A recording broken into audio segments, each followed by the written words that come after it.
આજના વિડીયોમાં આપણે IEC 60909 short circuit calculation using ETAP વિશે જાણીશું.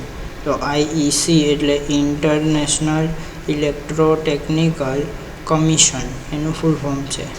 IECનું ફૂલ ફોર્મ છે international electrotechnical commission. Welcome to power system analysis using ETAP software. તો આજના લેક્ચરમાં આપણે IEC 6090 સ્ટાન્ડર્ડ મુજબ શોર્ટ સર્કિટ કેલ્ક્યુલેશન કેવી રીતે પરફોર્મ કરવી તે શીખીશું. Short circuit analysis. Input data enter કર્યા પછી નેક્સ્ટ સ્ટેપ છે શોર્ટ સર્કિટ એનાલિસિસ પરફોર્મ કરવો, અને કેલ્ક્યુલેશન માટે આપણે સ્ટાન્ડર્ડ સિલેક્ટ કરવું પડે છે. અહીં આપણે IEC 60909 સ્ટાન્ડર્ડ સિલેક્ટ કરીએ છીએ. IEC short circuit study case, તો એમાં સ્ટાન્ડર્ડ આવે IEC ANSI GOST. આ સ્ટાન્ડર્ડ છે, એમાંથી આપણે IEC સ્ટાન્ડર્ડ સિલેક્ટ કરીએ છીએ. અને કેલ્ક્યુલેશન મેથડ્સ છે method A, method B, method C. આપણે ઝીરો સિક્વન્સ Z સમજીશું આગળ. તો DC component zero sequence method. DC component include કરવો કે નહીં તે ઓપ્શન સિલેક્ટ કરી શકાય છે. ઝીરો સિક્વન્સ મોડલ માટે બ્રાન્ચ ઇમ્પિડન્સ, સ્ટેટિક લોડ અને યુઝલી ઝીરો સિક્વન્સ નેટવર્કમાં લોડ કન્સિડર કરવામાં આવતો નથી, બટ સિસ્ટમ રિક્વાયરમેન્ટ મુજબ સિલેક્ટ કરી શકાય છે. Why maximum and minimum short circuit are important. નેટવર્કમાં આપણે નીચેની વેલ્યુ ચેક કરવી પડે છે. મેક્સિમમ શોર્ટ સર્કિટ લેવલ એ ઇક્વિપમેન્ટ રેટિંગ ચેક કરવા માટે, અને minimum short circuit level protection coordination check કરવા માટે. આ મેક્સિમમ શોર્ટ સર્કિટ કેલ્ક્યુલેશન અહીંયા છે. મેક્સિમમ શોર્ટ સર્કિટ કરંટ અને મિનિમમ શોર્ટ સર્કિટ કરંટ, એનું આપણે એ વિશે જાણીશું. Maximum short circuit calculation basic rule. તો ફોલ્ટ કરંટ મેક્સિમમ ત્યારે થાય છે જ્યારે ઇક્વિપમેન્ટ ઇમ્પિડન્સ મિનિમમ હોય. તો મેક્સિમમ શોર્ટ સર્કિટ કરંટ માટેની ધારણાઓ.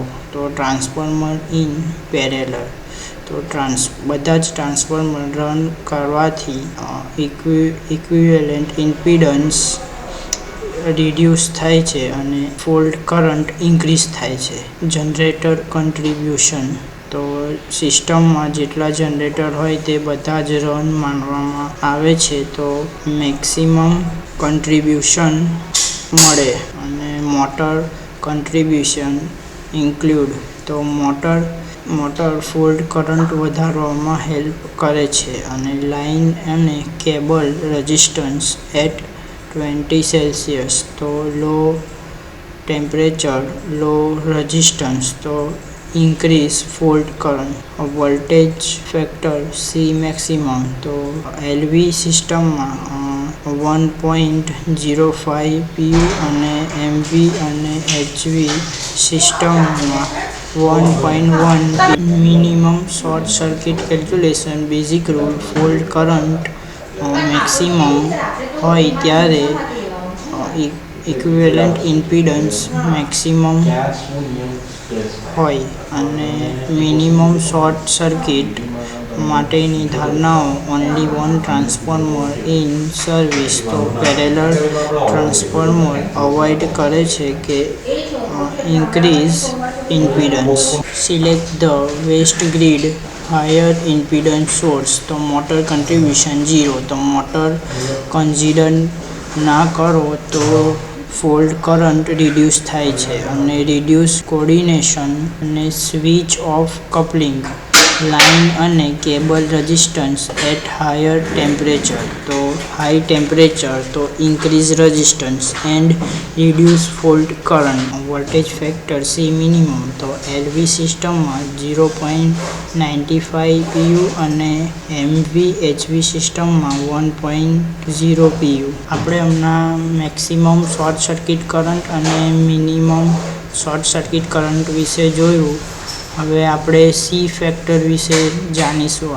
સી ફેક્ટર સિલેક્શન IE60909 આપણે નીચે ઓપ્શન સિલેક્ટ કરી શકીએ છીએ. Maximum C factor, user defined C factor, minimum C factor. Generally maximum C factor is equal to 1.1 PU use થાય છે અને હાઈ સી ફેક્ટર અને more conservative value high short circuit current. ને આ છે voltage factor C from the calculation of. તો low short circuit current તો 1.05 અને લો વોલ્ટેજમાં મિનિમમ શોર્ટ સર્કિટ કરંટ તો 0.95 અને મીડિયમ વોલ્ટેજ અને હાઈ વોલ્ટેજના મેક્સિમમ શોર્ટ સર્કિટ કરંટ તો 1.10 અને મીડિયમ વોલ્ટેજ અને હાઈ વોલ્ટેજના મિનિમમ શોર્ટ સર્કિટ કરંટ 1.00.